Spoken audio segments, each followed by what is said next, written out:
Hey, movie lovers, today we travel back in time to 1952 Romania, where the nun takes over. That's right, stay tuned. It's Anatomy of Movie. Welcome to Popcorn Talk, featuring movie discussion, news, and interviews. Popcorn Talk, we talk movies. And now, here's Popcorn Talk's Anatomy of a Movie. That's right, ladies and gentlemen. Sometimes I mix the intro a little bit just to keep you on your toes. We have Father Demetri Panos. Hey, welcome back, by the way. It's good to have you back. Good to be back. We had Marissa as part of this, but we know how much she loves horror movies. She hasn't taken her vows. That's a good one. Anywho, I'm Phil Svitek, excited to be back for those of you who follow us regularly. For those of you just joining us for the very first time, well, welcome. A couple things about the show. Number one, we don't talk about it from a review perspective. Of course, we give our opinion, we give the storylines and talk about that in depth, but we also talk about the behind-the-scenes making of, really rounding out the movie, the full movie, not just the story. And, of course, by that definition, it is spoiler-filled, so if you haven't seen the movie, be forewarned. Also, because it is part of the Conjuring universe, we will touch upon other aspects of those films, whether it be Annabelle or The Conjurings. So, there's your warning. As always, to kick things off, let us give our overall impression of this movie. Demetri, you horror buff. Yeah. I was really looking forward to this movie. Just from the marketing, I actually think it was one of the better. Like, it was a great trailer. Really, really great trailer. And there is some merit in the movie The Nun. I've thought there was solid direction by Colin Hardy. The movie is very atmospheric, and I even go so far as it was very Hammer-esque, as in Hammer movies, Hammer films. I loved the Transylvania location because it always brings you back to like Dracula and horror. I felt the performances were decent, and the movie itself delivers some good jump scares. If it had only had a story, I was waiting for this explanation, this grand explanation of who the hell this Varric, this nun is, and I got none. None. I got. You got a nun? I got none, and it seemed that the only pure reason and existence of this movie was to just tie it into the Conjuring universe. And so, at the end of the day, and I'm going to say it right now, I'm going to say it, so just wait for it. At the end of the day, it was just nonsense. All right. Well, we'll take that as pun intended. Yes. All right. Well, I was excited for this movie. I think we'll talk about the advertisements particularly because even those came out of nowhere for me. I think I saw this trailer first with The Incredibles 2. Not a good pairing You're joking. Nope. And we'll talk about that. Okay. Anywho, as far as the actual movie, I thought overall it worked. It had enough jump scares, but I just didn't like the mystery aspect of it because we sort of knew the truth from the very get-go, from the very first scene, and then we're like miles ahead of the characters. In fact, we're in Transylvania while they're in transit to Transylvania, right? Mentally, so to speak. And so when 3/4 of the way they find out finally like what happened to the original nun, it's like, oh well, yeah, we knew that. Well, yeah, and again, I thought we were really gonna get this like big origin story of where Valak, like what is Valak, where does Valak come from, and whatever it is, it's sort of kind of boring. They had this great line, and this surprised me as well. There was a great line in the movie that comes from another source, that comes from another media. It comes from a book called The Keep, which was turned into a movie. F. Paul Wilson is the author of that. And again, it takes place in a keep and or a castle with all these crosses.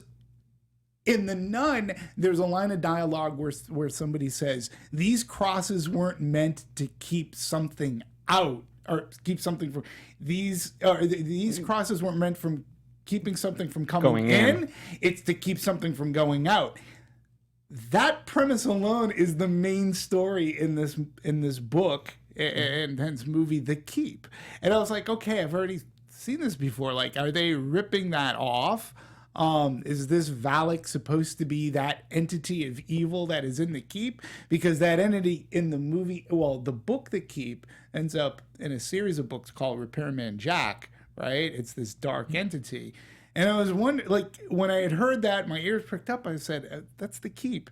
But it had a very similar story. There's this evil that comes up, this Valak thing, and it became the nun, or it's the nun. And I was like, I just wanted a better origin story. And things were happening in this movie, albeit delivering some chills and some scares, but they weren't tied. It's like we have our scares. Yeah, let's try to connect the dot of a story to the scares. Yeah, it's very much, you kind of have to work backwards, almost like a murder mystery, where you figure out what the ending is and then work backwards. And I didn't see enough evidence of that. It really was a letdown, in that aspect. Especially, there was so much interesting stuff overall that they could have gotten into. I liked the three characters. I really did. They were the most. If it wasn't for them, and if it wasn't for the actors that portrayed them, I don't think this would have worked as well. 100% agree.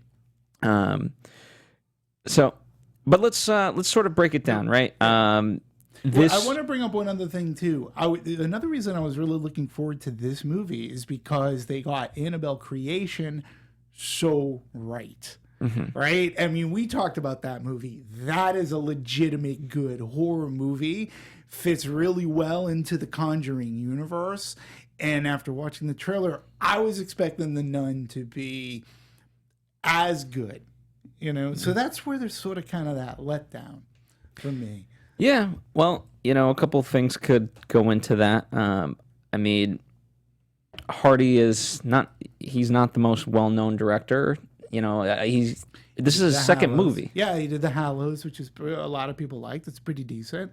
And he has a good style. And again, I don't blame him either. I mean, would you agree that this movie definitely had its style? He moved the camera really well. In fact, there were times where he almost put you in, like from a POV sort of thing. His direction was pretty decent. The direction was, and I think it all kind of boils down to story. Yeah, this one for sure. If you kind of really look at it, they've been really ramping up as far as the Conjurings, right? They're just coming out fast and heavy. Annabelle Creation came out in 2017. Mm-hmm. So, all that not too long ago as far as like development and so forth. And this was announced a little bit ago in 2016 and whatnot. And the script went through a couple of changes as far as the writing and so forth. And, then things kind of came to be. But I think maybe they're getting too fast as far as output.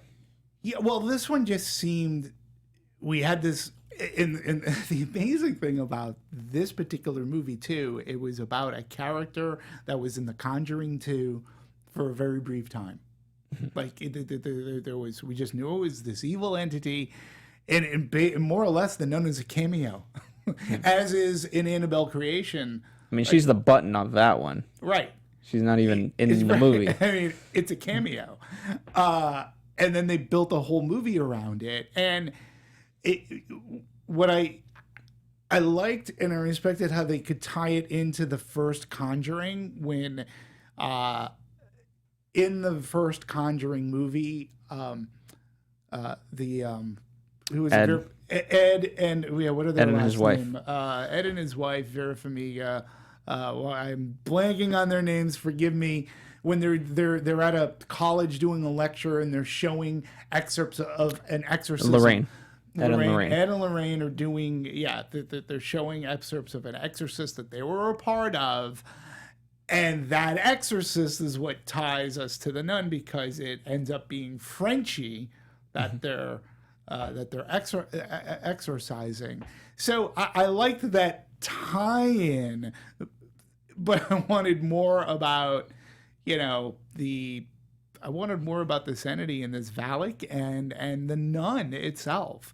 And obviously it ends because we also know that Lorraine is deeply disturbed from this exorcism. I believe it is said in The Conjuring that she had this really horrible experience. They even mentioned Amityville in this movie as well. And so yes, they're building this universe out more and more.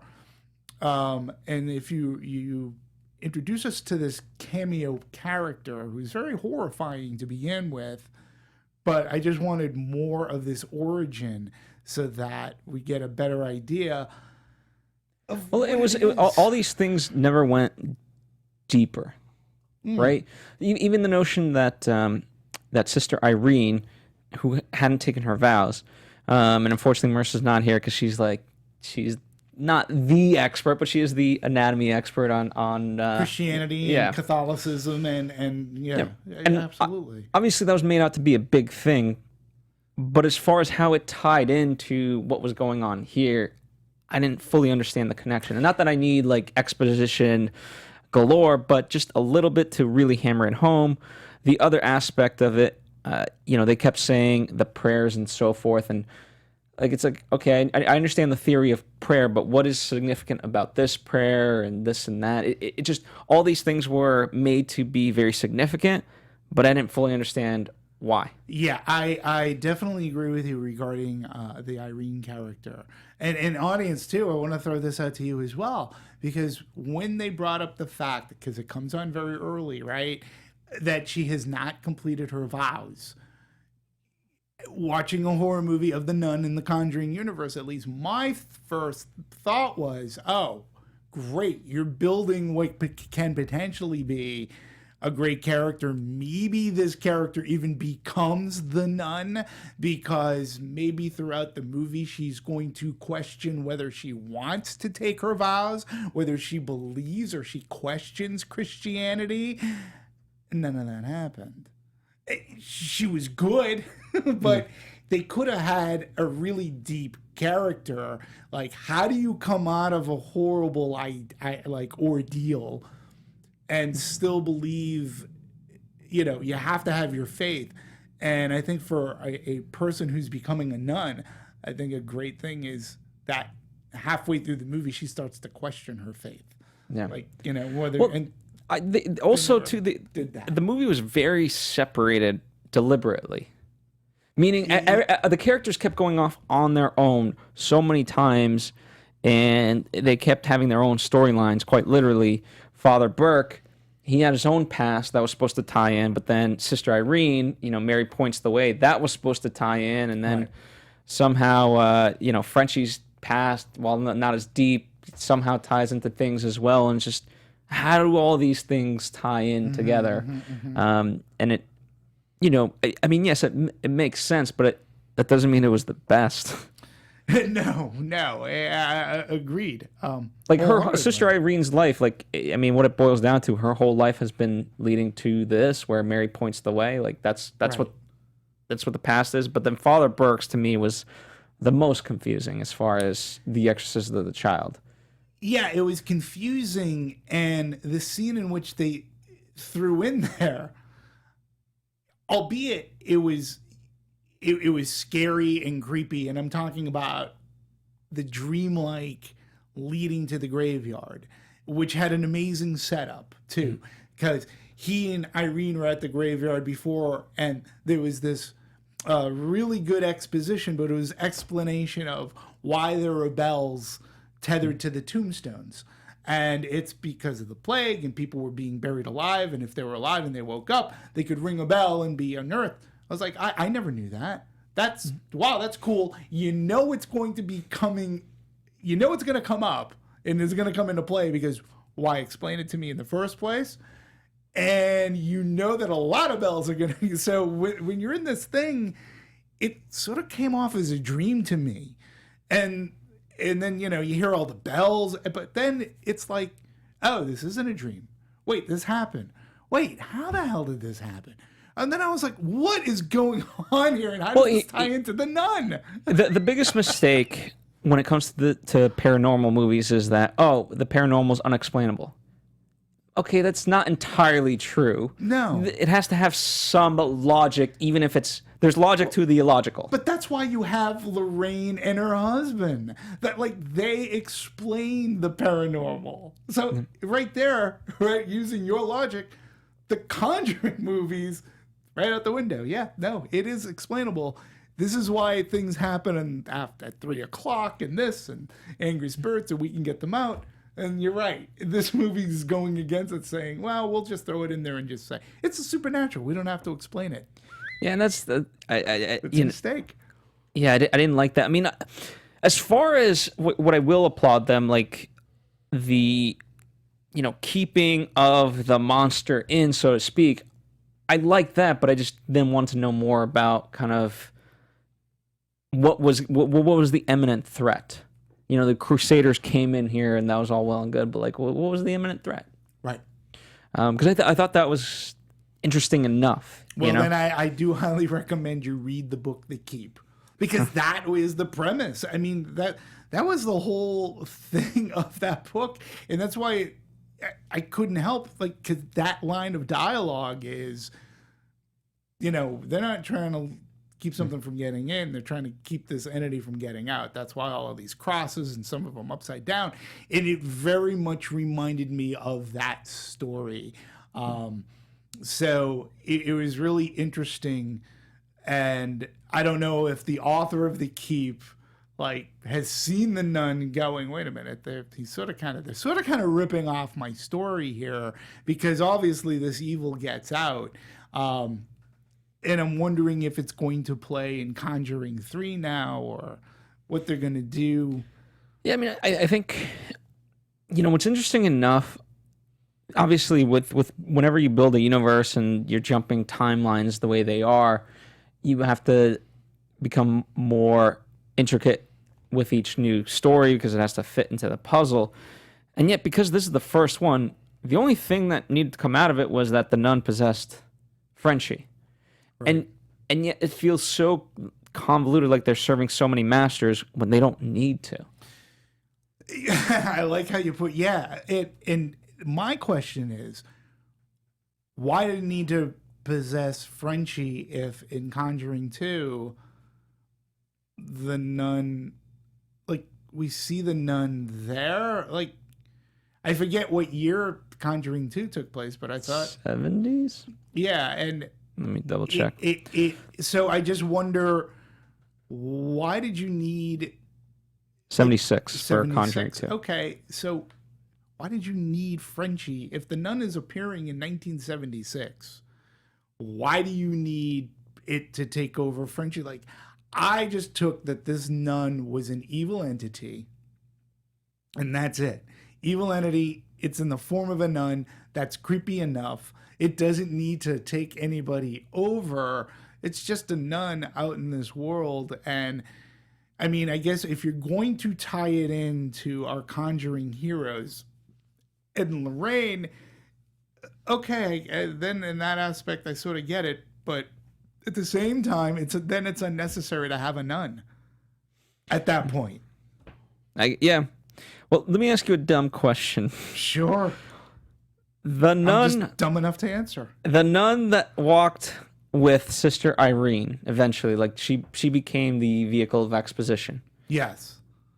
That was the same nun that killed herself, yes? The one that we see at the beginning of the movie that yes. killed herself? Yeah, that's the way I was... Because I couldn't quite... Here's the thing, they looked quite similar. Yes. And I know, for those of you in the comments section or whatever, and if you know the answer, please, I know I will be crucified for this.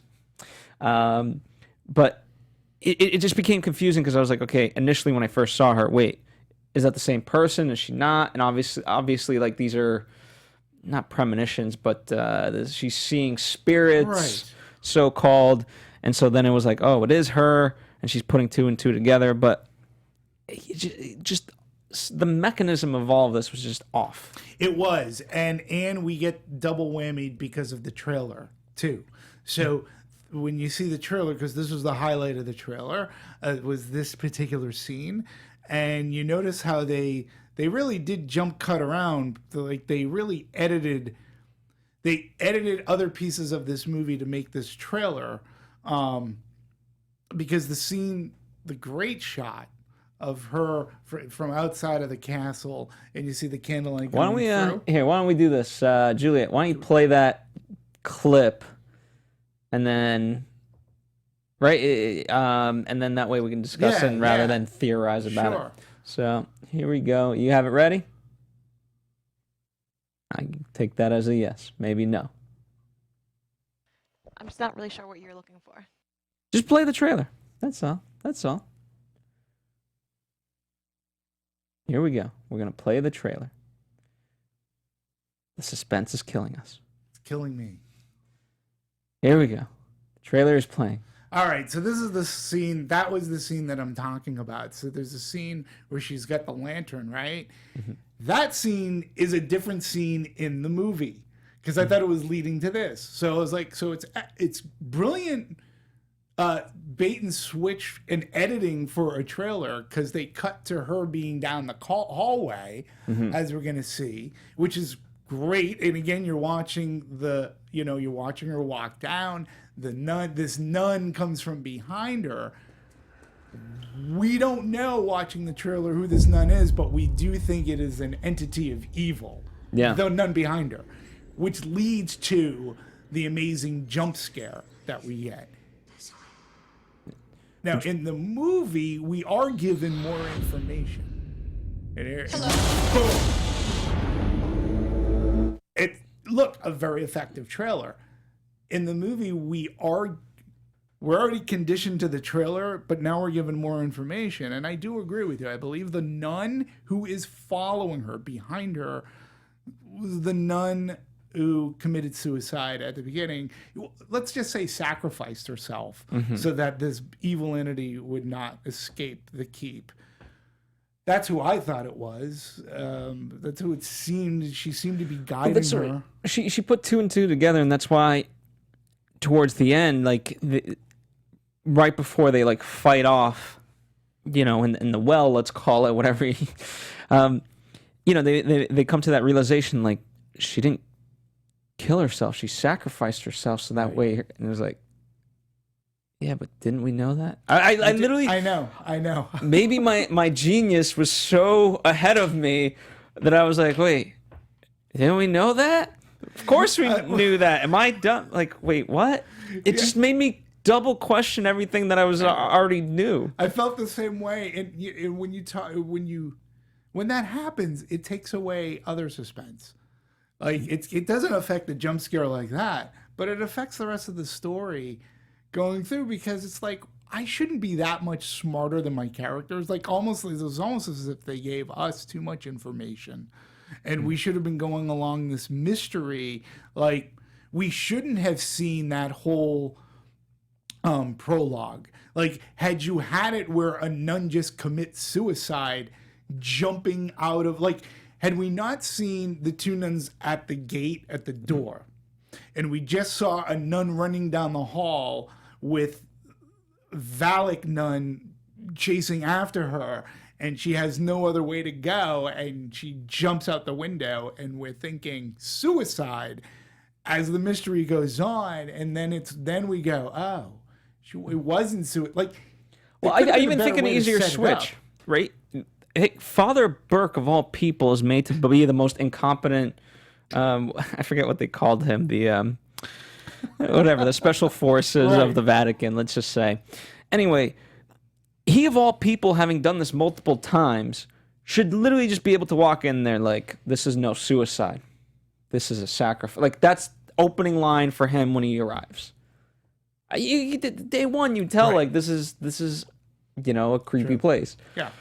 Which, by the way, one of the things I did was the interaction with, I don't know what you call her, let's say the head nun. Yes. From day one when they arrive, I was like, oh, yeah. You don't want to check her face. You don't want to just do a little anything. This is quite creepy. And the movie that's one thing we haven't mentioned. The movie was not without humor too. And it was interesting because most of the time humor is put into a horror movie to give you a breather from the horror. Like, you take a break, you laugh. In this movie, the humor was funny, but I was trying to, it didn't break up horror or anything. It was really, not that it was misplaced, but it just, like the rest of the movie seemed to be thrown in there. It was just jumbled. And it wasn't like preceding or coming after a major horror scene that we saw. Whatever. It was kind of during. I mean, yeah. I didn't. Maybe there was so much other stuff to kind of process that I didn't necessarily mind that too much. But, like for example, as the nuns are haunting Frenchie, in the graveyard, and he just literally pulls out the cross, right, and just walks away with the most giant thing. I laughed. Yeah. And it's such a very Frenchy thing to do. I like that character too, by the way. Although, okay, so speaking of that, his name being Frenchy, that was either the most convoluted or it just seems so out of left field. He's not French, he's French-Canadian. Yes. But he goes by Frenchie, so that's... Juliet, you're French. Juliet, our producer in the booth. What is the French's disdain, of French Canadians? And why would the French Canadians have a disdain towards the French and have a need to say, I'm not French, I'm French Canadian? Well, I'm not going to get into too much of the drama, but it has been an ongoing story, and people just really want to make the distinction. And I think we see this in England, right? People are very proud to be from a particular part and don't call them what they're not. Gotcha. Okay. All right. All right, well, how would help save him from the nun? I don't know. Well, did it though? Did it at the end He of the thought day? he did. It did. Yeah. But Jonas Bloquet, I believe his name is, he was good. I mean, actually, our Tessa Farmiga, Damien Bashir, our three main leads here, I thought they did a good job. I mean, I liked, I would have liked them in a better movie, but I still like their characters. I wish more things were developed of them, because when you have these three people, you have a nun who hasn't taken her vows, a priest who gets sent on what the Vatican believes to be these silly things that they don't really want proved, but they send them there anyways. And then you have this French Canadian guy he's a journeyman, and he's just looking for an next gig, but he understands the folk and lore that's going on here. So he's sort of like the everyman, right? So you have like really good tropes, and you have this priest who can help this nun along, and there's questioning of faith, and so you had three good characters that you enjoy because of their performance, and unfortunately they do just end up getting stranded and things that don't necessarily pan out. Let me ask you this: as far as Farmiga, I thought she did a wonderful, wonderful job. However, given that she is the younger sister of Vera, this going into it, there was some trepidation about hiring her, but they saw hundreds of auditions, and she was truly, truly the best. However, Anthony Becerra, who's guested on our show a couple of times and does horror movie news, he thought Sister Irene would become Lorraine. Yeah, I mean, I had the same thought. I mean, it would have, or at the very least, yeah. I mean, it was 1952, so yeah, I'd tack on 20 years. Yeah, she would have been. You could have made the argument that she would have turned into Lorraine, which would make sense. And again, it would have gone to, that's a far better story of someone who is practicing in Catholicism to be so in horror, and she could feel things too. That was the other connection, because she had a sense of things much like Lorraine does, right? And so I thought, well, this makes perfect sense. She was going to be a nun. All these horrific events, and she has these feelings. she's like, whoa, she questions that, and then she becomes a medium, which is essentially something that is going to study all this supernatural. That to me is a better story. But Well, it also just the way it's because we get the epilogue of the nun, but we also or the prologue rather, and we also get Ed and Lorraine, and so that kind of sets up that we're more and more going back in time Right. to see how these things happened. yeah. And so it made sense. Now I personally wasn't buying it, but I saw it with Anthony, and he just kept nudging me. He's like, she's gonna become Lorraine." I was like, "I don't know, dude." Yeah, I mean, it was a thought that came up, but there were too many things. Like, number one, it would have been a cheap bait and switch, being that her name was Sister Irene. Plenty of characters have changed their name after traumatic events. Yeah, I suppose, but it just seemed she was way too serious on becoming a nun, and then when she was taking her vows to fight this off. Well, at that point, yeah. You're just like, oh, okay. You know, and I don't know if maybe the screenwriters had thought about doing that. Maybe they thought it would have been too much of a cheat, or maybe cheap, that the audience wouldn't necessarily buy it. But you could have done it in a. I didn't think. Well, I don't. As far as them, the story wise, I don't think they thought of it because they weren't casting at the same time that they were writing. I mean, that would have been a major rewrite going forward. The only other thing that really did not. Well, the other thing that's the big naysayer of it all is that Lorraine, like the true person, was never a nun. Like, I mean, Lorraine was based off of a real person, and that there was already a lawsuit going on with Warner Brothers about the characters. You're not going to play around with that anymore. So she was never a nun. And she'd go, "What are you doing with my life? Why?" So I think that, to put a fine point on it, is, What a that's it. Like, you just think of that as you're watching the movie. It's like, nope, can't do it. Yeah, I mean, what's good about the movie is that you really didn't need too much going into it. It was a standalone piece, and yet they tried. Like, this whole idea, I think they put too much to try to tie it in when you didn't need it. Absolutely. And, you know, it's interesting because we've talked about this too in Anatomy, is that this Conjuring universe, it's still being headed by James Wan, right? Mm-hmm. I mean, his input into these movies and his input is here. His fingerprints are all, they're here, which is a good thing. They've made up their own, in a sense, Marvel universe within this, and they've been able to give us not just Conjuring after Conjuring after Conjuring. You know, we've gotten Annabelle. First Annabelle movie, not so good, but Creation is really good, right?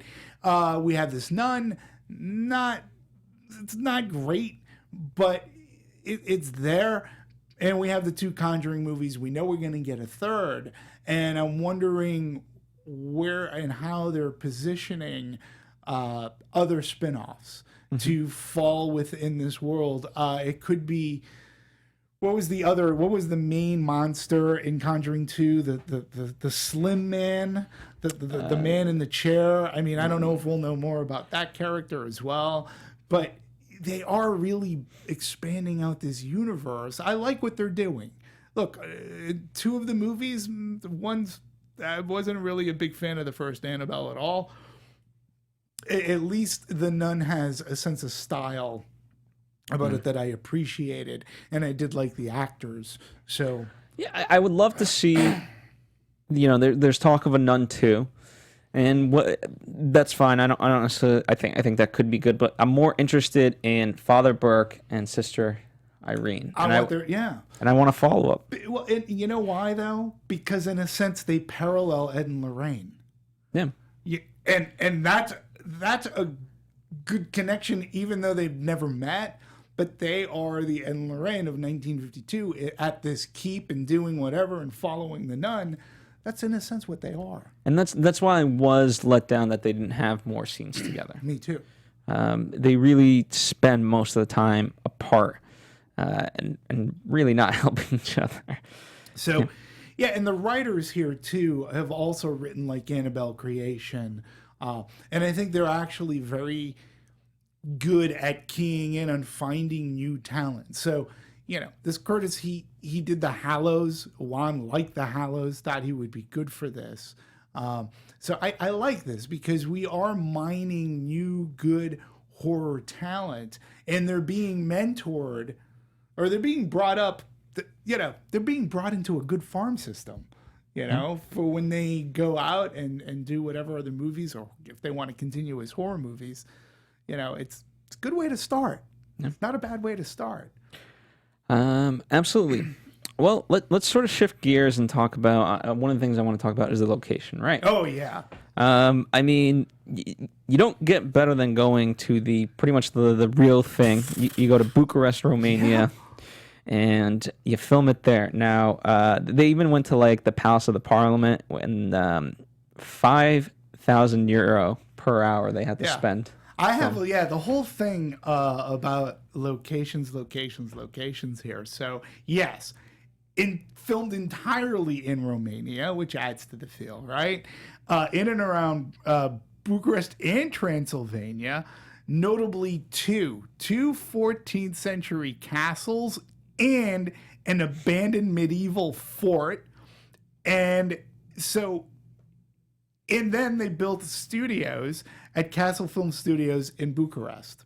And there's a reason why they needed actual studios. But if you'll allow, so in Transylvania, right, they had this Corvin Castle. Corvin Castle, first location. That's to find their Abbey of St. Carta. Filmmakers flew to Bucharest, then drove to Transylvania, spending hours winding through remote villages in historic regions of Romania. Now, right there, just reading this, and this is coming from like press notes, like all I can picture is that long winding road that goes up in Transylvania to Dracula's castle. So they found Corvin's Castle, an original structure which has occupied the side of the mountain since the 14th century. I mean, the 14th century. So they're in the heart of Transylvania. They had to build at the castle as the real entrance a very long bridge with a moat underneath it, okay, to accommodate the story. And the team constructed a new access point at the back of the castle, and the team leveled the ground to build the framework, took a cast of one of the castle's wall to create additional wall pieces so that they can carve into them. And, words like sinners and which blood drips into and things like that. Sort of cool. So the castle owners, catch this, usually in a production, if you don't know, if they're coming to use your property, and if they have to do any remodel on the property, they will come in, wreck it, refix it.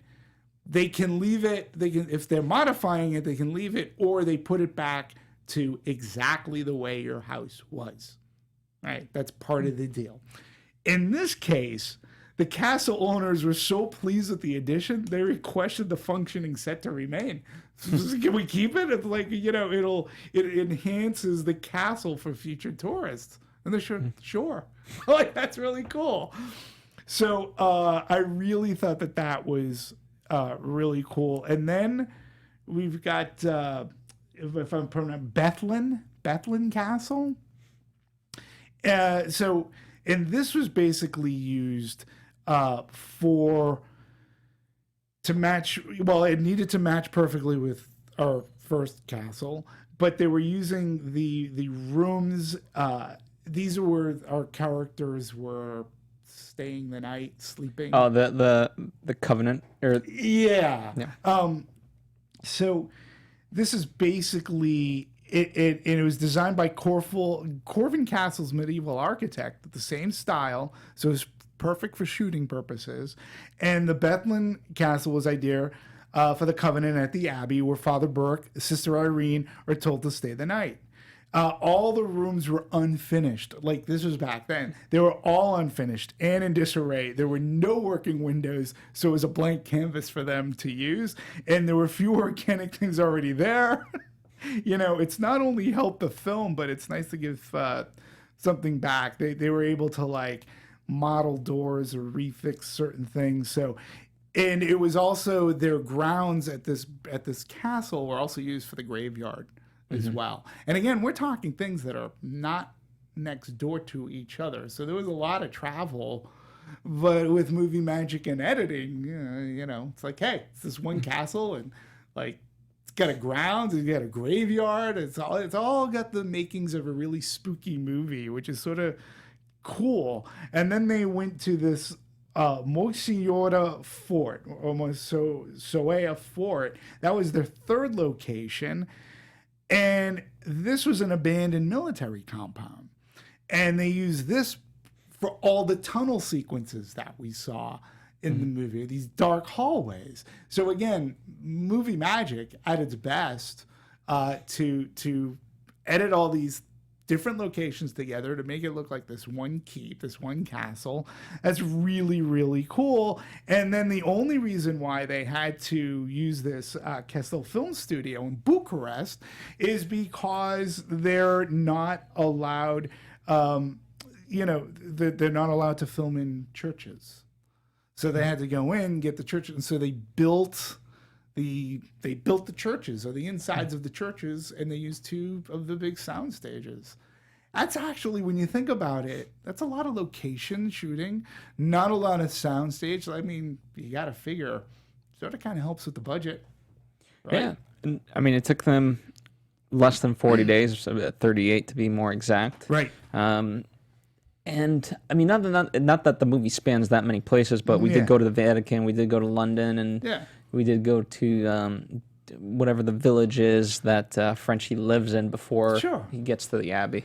Oh, I wanted to ask you, did you notice there was an Easter egg, if you can call it that? Okay. In Frenchie's village. So when he meets up with her father and sister Irene, and he says, "Yeah, sure, I'll take you over to the castles." And it was that great. It was a good bait and switch joke. It was like they come up and we see the pickup truck, and they're going, "Oh!" And Frenchie goes around and he disappears.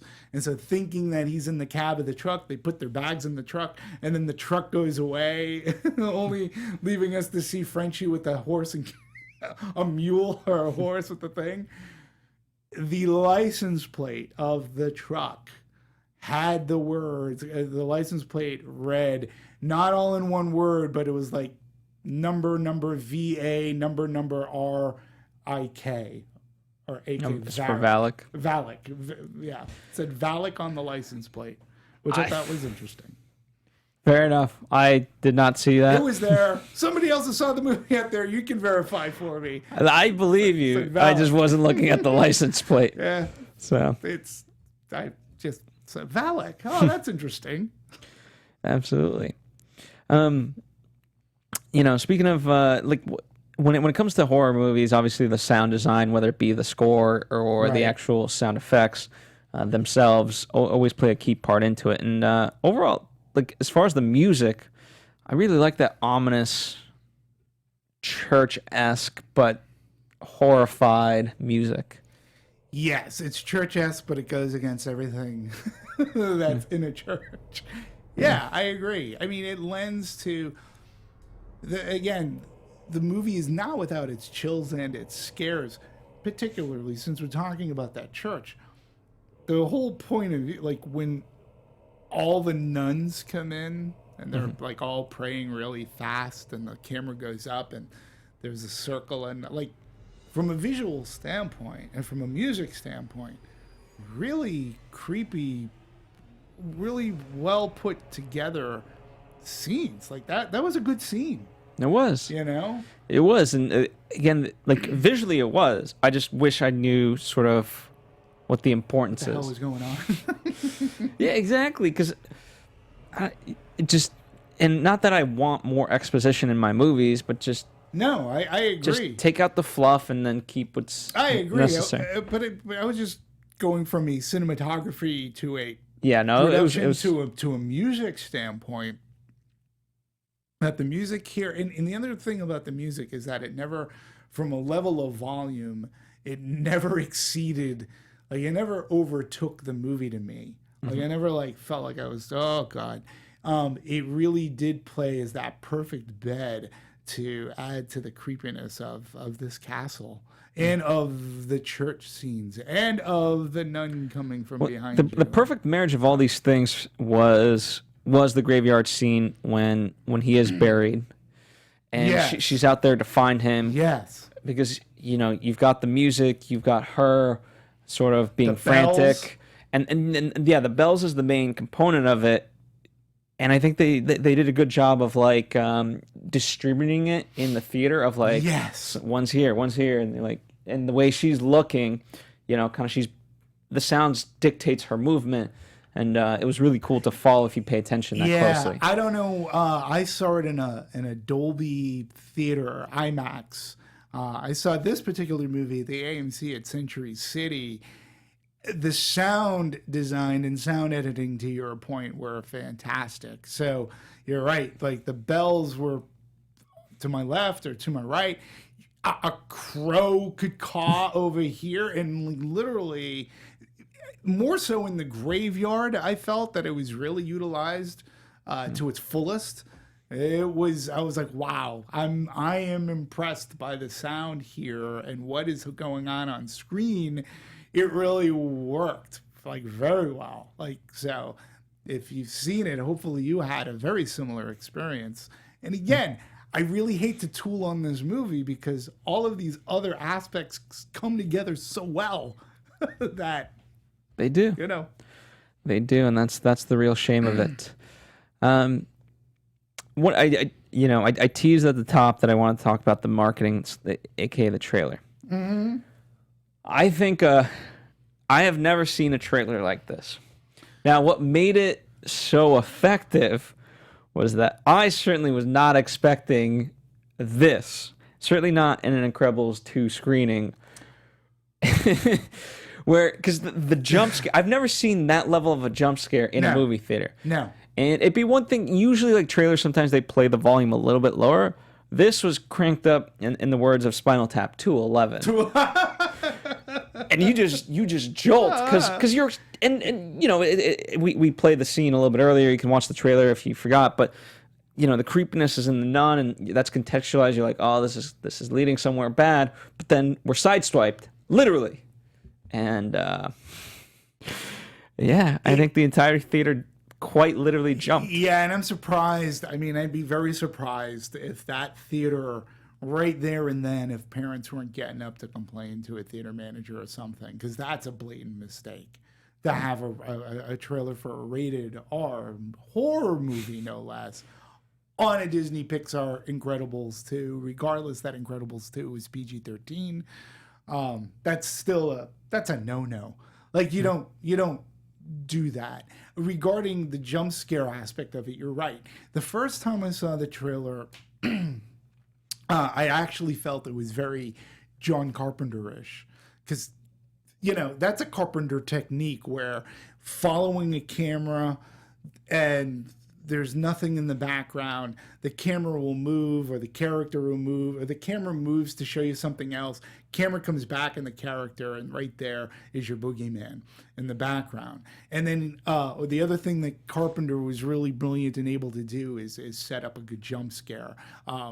Again, these things just kept on coming when you're close up. The other thing, again, trailer utilized an amazing sound mix because we heard whisperings of the Sister Irene, and then when she turns around and it's like hello, and then when it comes from the side, again, that's that to me, anyways, I view it as a great John Carpenter. Like, I'm gonna focus your attention here or do a major close up, and then boom, you're gonna back into somebody without knowing it. That's what this scene was all about. I thought it was masterfully done. I've never seen it as a trailer. The trailer itself ended up being taken down from YouTube because people were complaining of jump scares, of a jump scare. I mean, you're complaining you're complaining on Incredibles 2. I get it. You paid money to go to a family kids movie, and you're seeing a very effective trailer for a horror movie. you're in YouTube. You're actually choosing to click on this. Like, Well, there's, you can't be that stupid, and then you're gonna complain about it. I think it was more so the advertisement. So the ads that play in front of a video, this became unskippable, and that's why it was taken down. Okay. It's not like the trailer itself was taken down. Taken down. I had read It was Nun trailer taken down. But Yeah, it was no. an ad. It was the ad that it was the trailer as an ad form for other videos. So if let's say even if whatever I clicked, I don't know, I'm trying to think of like R-rated content that is not porn or something like that. Not that there's porn on YouTube, but I don't know, something, whatever. You're watching the trailer for The Predator. Yeah, sure. Yeah, I'm about to watch the trailer for The Predator. This would come on before I get to watch the trailer for The Predator, and it's just they didn't like that. So Yeah, well, okay. All right. Okay. listen, I'm not saying I agree with it, but to that same token, it's not like the ads that I watch on YouTube are Sure. ones that I got to pick out. Yeah, So, and especially if it's unskippable. sure. I hear you. Anywho, listen, at the end of the day, though, something worked because this thing, in over a month, is the first thing that beat out Crazy Rich Asians. It beat out so many movies. Yeah, I mean, listen, and this is another thing that this Conjuring universe has done, whether you like or dislike a movie, is that it has built up an audience, and it has built up goodwill to this Conjuring universe. And The Nun, number one, I think they did a really good job marketing this movie, but when you end up doing the business that you end up doing, especially with the budget of this movie, which was like 22 million for the production budget. So it might have been over 60 million all in, maybe a little bit more, give or take. But Jesus, when you do an opening weekend, and nobody predicted this again. I mean, tracking was so on point. They had this movie at 40, and it ends up doing $54 million, or 50 opening weekend 53.8, a round up, but 53.8. That's on close to 4,000 locations. That's 3,876, right? That's a really spectacular opening day gross. Now, huddle this in with foreign. This is what blew me away this morning when I was looking at the grosses. Foreign, this movie has brought in $109 million thus far within a week. It accounts for 62.8% of the gross, bringing the worldwide gross to $173 million. That's for a movie that costs 22. Let's just say, even if you go high, including your hard drives and advertising, like let's say 80, it's probably 60 to 70. You've got $174 million already worldwide. That's incredible. You've made your money back. Yeah, but it also says horror is a worldwide entity. It's not just here. We know that England is big on horror. They always have been. When you look at the Hammer films, Germany is such. But when you look at what horror, like what it does worldwide, people really do love going to these kind of movies. Absolutely. I think it's certainly building up quite, one way or the other. I don't mind it being a universe, and I think again, each movie's hit or miss, depends on the movie, but Sure. But I think I like the direction overall. I am gonna say this. All right, so we got opening weekend 53.8, right? Okay. For those watching, Phil, you remember, I am going to say this. I think there is going to be another horror movie coming out in October that's going to beat this. And I do honestly believe. I believe that the Halloween movie that's coming out, the new one, I believe that's going to beat this 53.8. I believe. Well, we'll see. But Blumhouse, Warner Brothers, James Wan, these people who've created this universe have done a really good job. They're making money, even on the not so good films. Absolutely. So, Well, this definitely goes on the not so good level, 26% on Rotten Tomatoes, C on Cinema Score. That surprised me. Did you see it at a full house? Like mid-size. Yeah. So, Did you get a sense they liked the movie? I mean, in the theater I saw it in, I heard some people screaming. I mean, they were screaming. I think, I don't know. I think people overall had the same sentiment as I did. That it worked, but could have been better. Yeah. So I don't know. C is not good for repeatability. Subsequent weeks.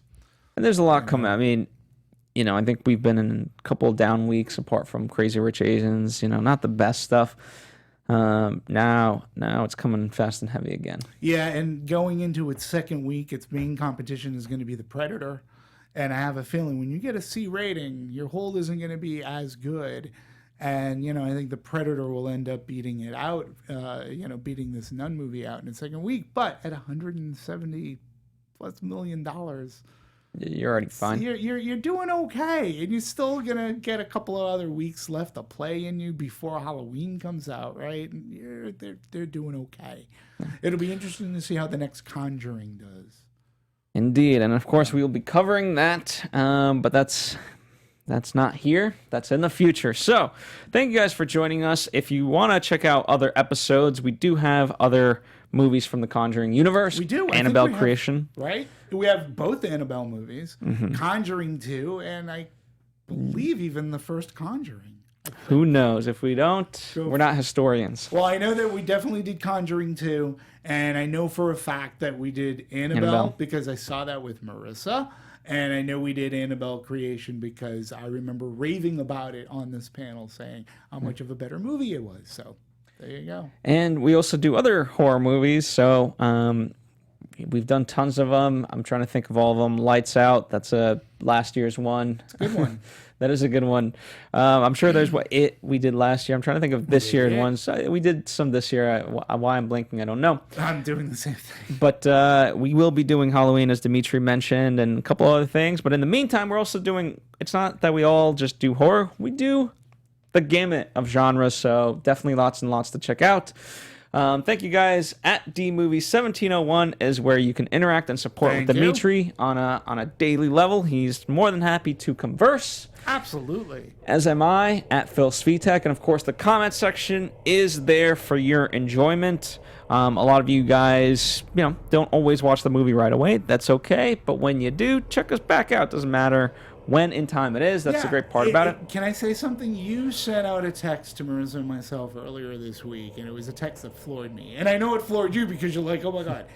You were looking at a movie that came out 2 years ago, 3 years ago, that we did. It was Tarzan, Legend of Tarzan. 203,000 views. 203. Folks, we're YouTube stars.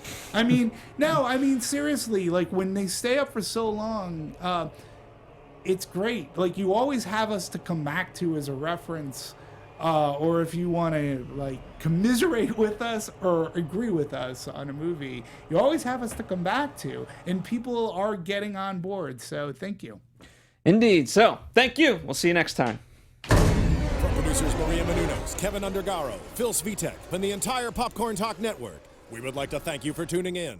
For questions or comments, be sure to visit popcorntalk.com. I'm Sir Richard Wentworth, and this has been a presentation of the Popcorn Talk Network.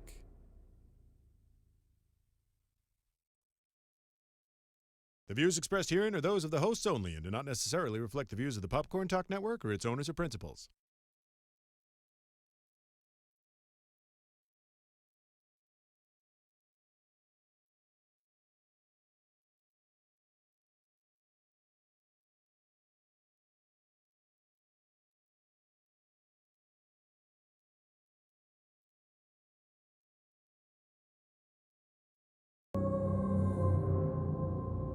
I had a series of visions when I was younger.